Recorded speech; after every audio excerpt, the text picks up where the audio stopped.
say, be a humanoid robot.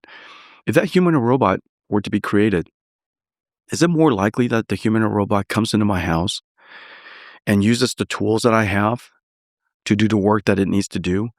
Or does this hand turns into a 10-pound hammer in one instance, turns into a scalpel in another instance, and in order to boil water, it beams, microwaves out of its fingers, or is it more likely just to use a microwave, And the first time it goes up to the microwave, it probably doesn't know how to use it, but that's okay.